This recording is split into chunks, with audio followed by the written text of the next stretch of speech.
What a great day.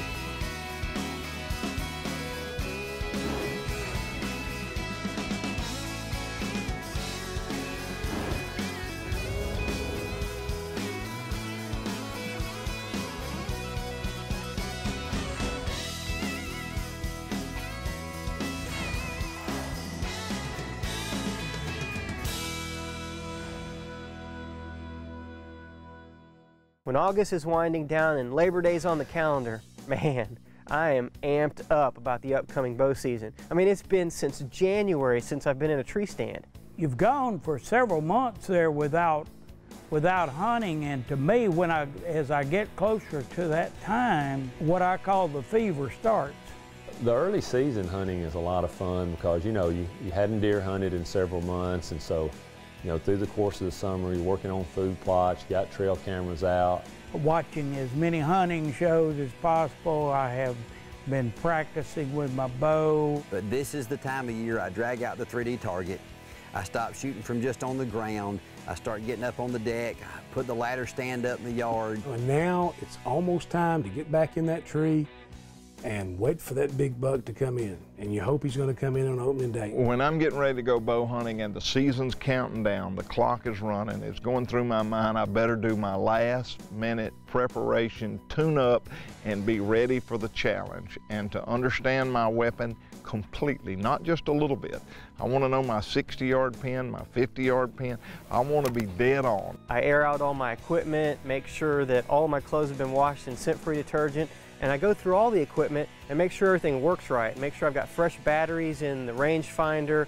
I don't want to have any problems the first time I jump up in the tree stand. Push out all the rooms for error. They're always going to be there, but to get it as close to perfect as I can get it, that's my preparation. That's what goes through my brain as the countdown to hunting season is on. Early season bow hunting in most of the country, there's still full foliage.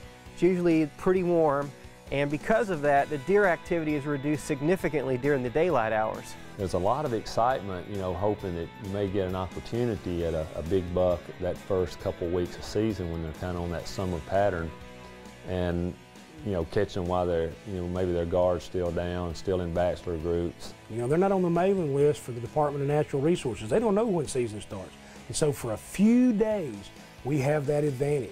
As long as there's not been a lot of commotion in the woods, when it's time to hunt, I can sneak in undetected, and then I've got a really great opportunity. Because those deer are so patternable at that time.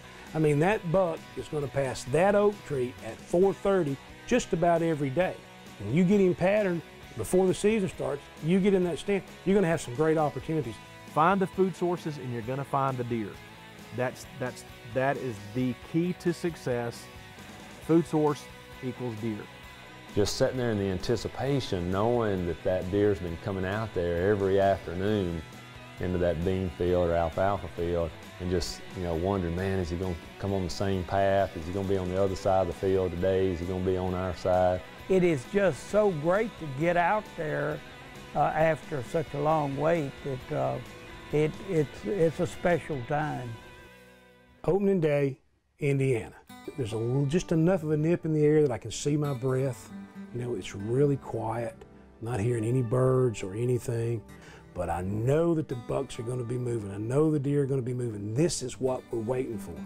And as soon as there was light, about a 165 class comes walking out, and like it was rehearsed. He walks down the game trail, walks right down in front of me at 15 yards, stops, gives me a perfect broadside shot, whap. Ran about 50 yards, and it was over before it started. But my heart was pumping, and it was like, it's what we do. It's what we're there for. It's why we do it. That picture that you store in here of that experience and what you saw, what you did, what you remember, you know, that's why we do it. And what a great day that was in God's country. Great Days in God's Country. Sponsored by Great Day, making great days in the outdoors. Wind floaters from Great Day are feather-light natural fibers that float along with wind currents, following every up or down draft, accurately tracing the wind's path. You can use them from ground level or from a tree stand. Whether in a strong wind or in that almost undetectable breeze, you'll know where to place your tree stand, know how high to hunt, and know how to time your shots. Look for wind floaters at your favorite retailer or at greatdayeat.com. It's the Power Loader from Great Day. Load your big buck, firewood, sacks of feed, or ice chests. The Power Loader turns a 2- or 3-man job into a single-handed task. At the push of a button, the patented telescopic lifting arms of the Power Loader moves loads up to 250 pounds from ground level to locked and loaded, ready for transport. Get the maximum benefit of your ATV with the amazing Power Loader from Great Day. Jay Shell is from Batesville, Arkansas, and he is passionate about bow hunting. I get excited about getting that bow and going and sitting in a tree somewhere and having the chance of killing a nice buck. I was really excited to get to go on this hunt with Jay and run the camera for him. Jay and I had a chance to scout the property ahead of time. We put out some trail cameras to see what kind of bucks were in the area. And the season had only been open for a few days when we showed up for our first afternoon hunt. I like seeing that kind of sign. We got there kind of late in the day, but wanted to try to give it a go. And so I grabbed my bow and away we went. And the sun was kind of starting to set almost by the time we got there. But we went ahead and got in the stand and got set up. It was a beautiful evening. And as the sun kind of started setting, we began to see some deer. They were coming out of the woods. That first deer of the hunt that you see, it's always special. It doesn't matter if it's a doe or a small buck or a fawn. It's the icebreaker. It's what gives you confidence, especially if it's the first time you've sat in that spot.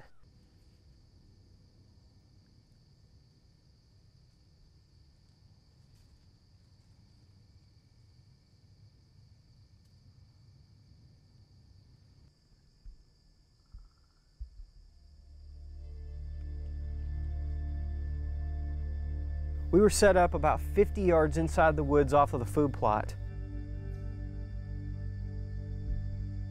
And we hoped to catch a deer kind of coming from the woods and past us before they got to the food plot.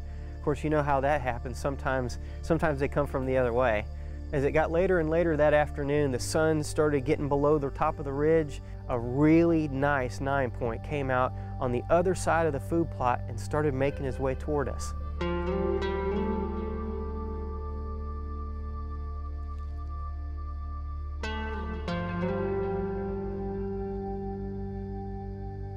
He's a really cool looking buck with a couple of kickers.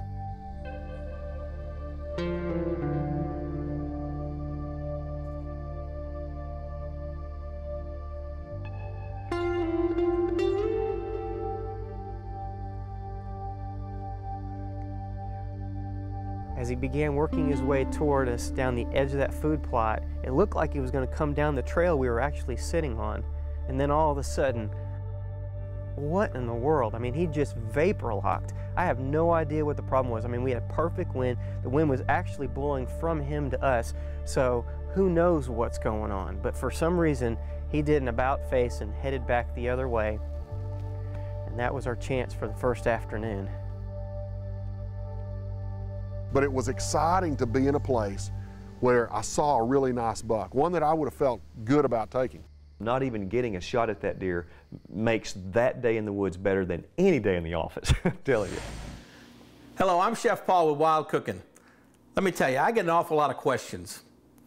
And the most popular question I get is about marinations and soaking my wild game in vinegar, water, salt, whatever.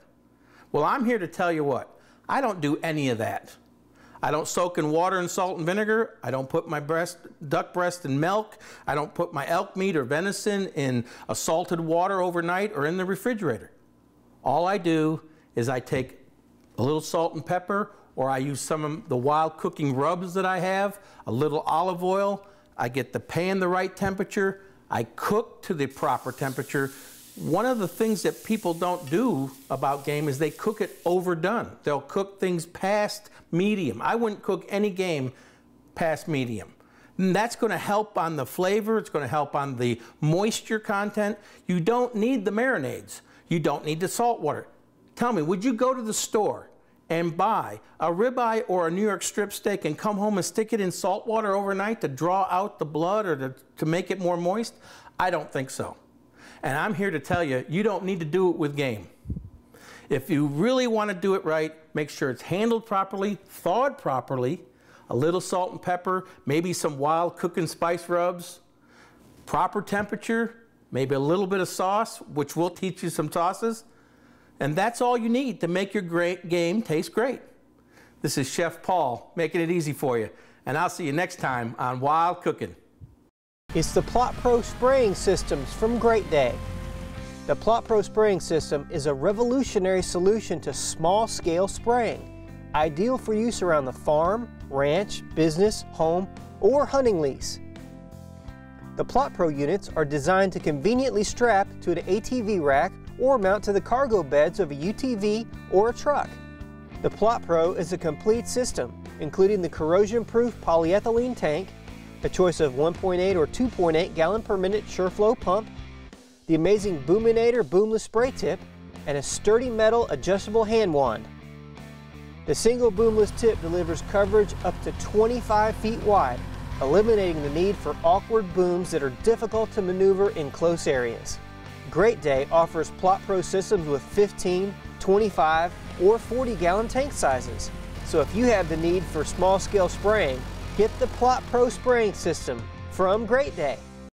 Early season is the absolute best time, in my opinion, to get the kids out and take them deer hunting. You know, it's 70, 80 degrees, it's comfortable. They can go in their t-shirts and their little cotton pants and get them out there, spray them down good with the scent eliminator, get their safety harness on them, you know, hoist them up in there and help them get latched in. But I love the long daylight hours. You know, it's staying light to 8:30, 9 o'clock. The kids are getting out of school at 3 or 3:30. We try to grab them right from the bus stop or pick them up from school the second it's over and get them back to the house. And of course, when you have as many kids as I do, you can't take all 5 of them in one afternoon, so we're rotating in and out, big ones, little ones, and everybody gets their turn to go.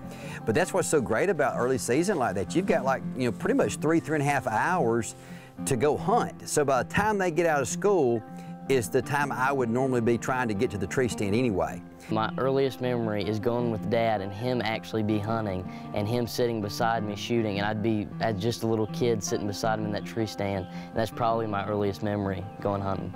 Even if they can't be there in the woods with me, if I've killed a deer, I make sure to, you know, get them that night to go back and get it. If it's cool enough, we may leave it till the next morning and go back in and get it. And if they can't do that, I always get them to help me process the deer.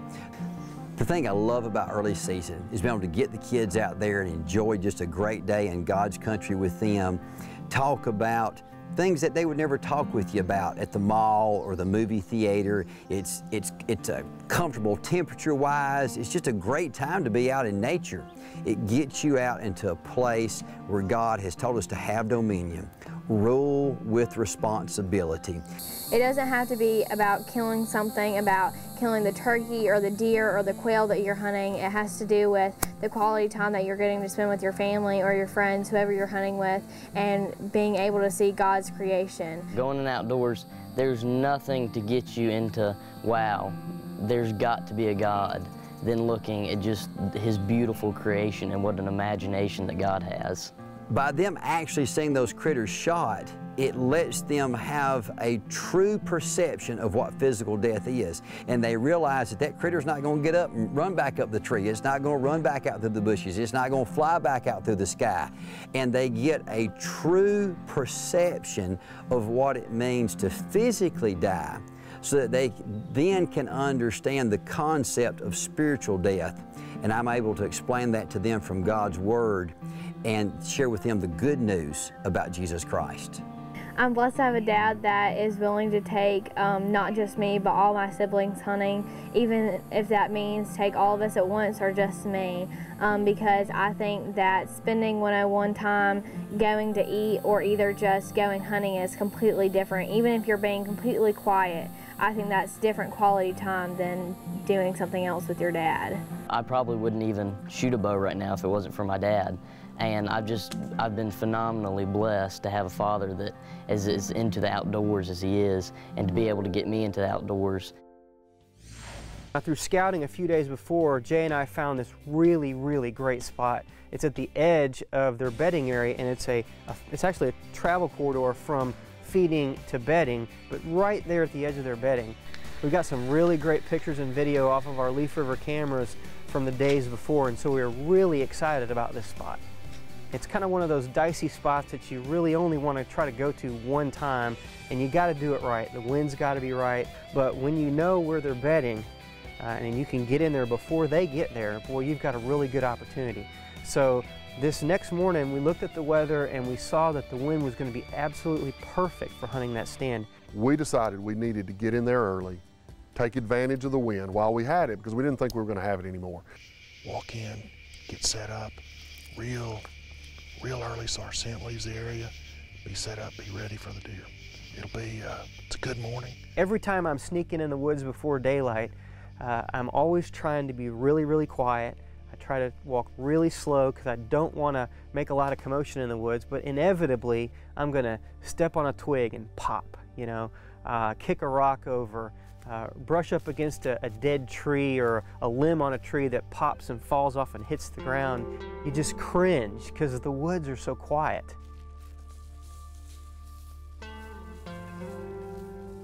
Every little thing that hits against the ladder of the stand as I'm climbing up, it makes a little tink, just makes me draw up, because I think every deer within 100 miles just heard that. And to be in the woods when the woods began to come alive, as the first bird begins to sing, and I always listen for that. It's so quiet and so still and so dark, and then you start seeing this little tiny lip of light, just a tiny ridge of light on the horizon. And then the sun kind of starts breaking up over the horizon. And all of this is going on because God has turned the light bulb on and the animals are moving, and there you are in place at the right spot. And there's nothing like it. I can't even put it into words how amazing it is. God is creating this amazing masterpiece every single morning. Whether you're in Alaska or whether you're in the woods of Arkansas, it doesn't matter. God is bringing out the light. He's turning on the light bulb. He's painting a masterpiece unlike any other day. And I always remember Scripture. This is the day the Lord has made. I will rejoice and be glad in it. So my heart just soars when I'm out there.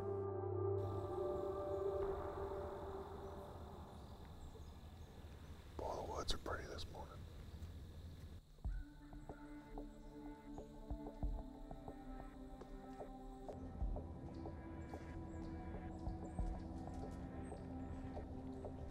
It was an amazing morning, though. We saw so many deer coming in at close range.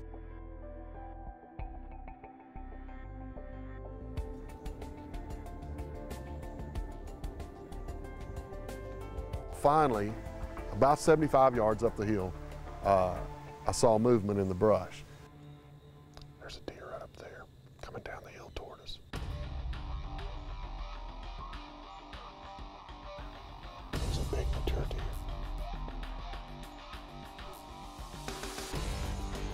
A nice buck, rubbing his antlers on a tree.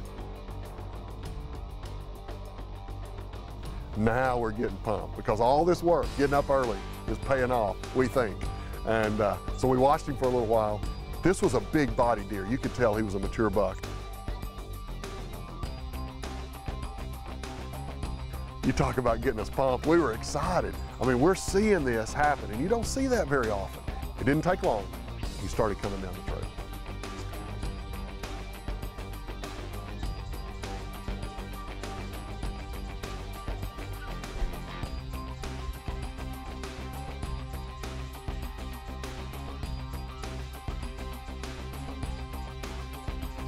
Maybe I'm gonna get my chance.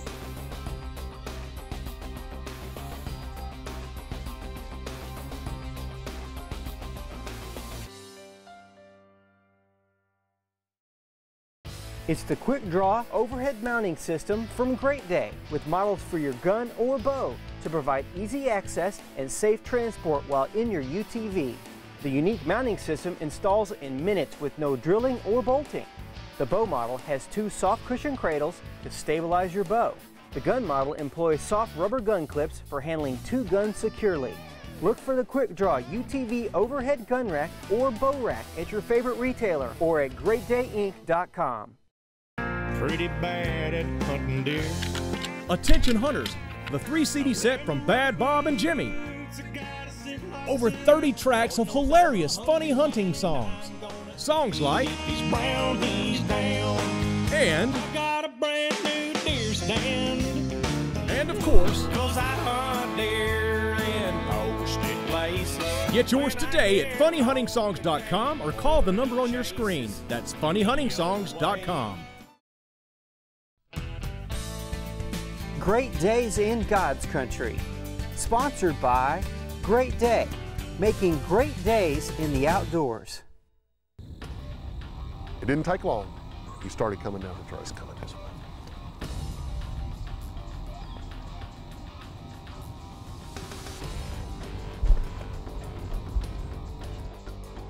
Slowly, he started walking through the woods and then hit the trail, and you could tell this trail had been used a lot. And he hit the trail and started coming down the trail. And I commented to Joel, I'm gonna shoot this deer if he comes in.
We had some come here deer out on the ground, and it's like he just turned around and walked to where he was quartering away perfectly, 14 yards from me, and just put his head down. And I said, oh man, I couldn't ask for anything better than that.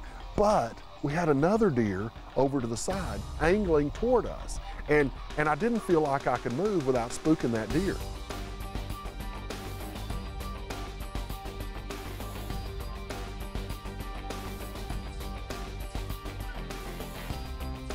So slowly, I pulled the bow up and drew very slowly without causing any commotion. The deer didn't see me.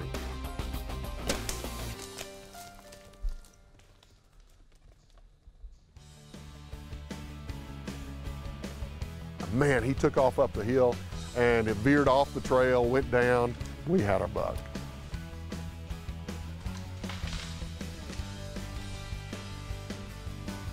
Completely swagged him.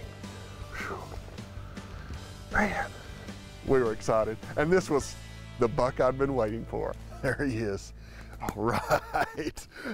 Oh, yeah. Look at that. You know, God speaks to us of himself, the creator of the universe, identifying with us and giving us things to enjoy.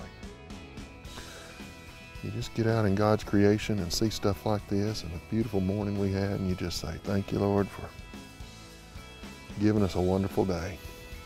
What a good buck. I tell you, any day is a great day in God's country because God has given us. He gives us more than we even realize, more than we recognize. I'm gripping and grinning right now.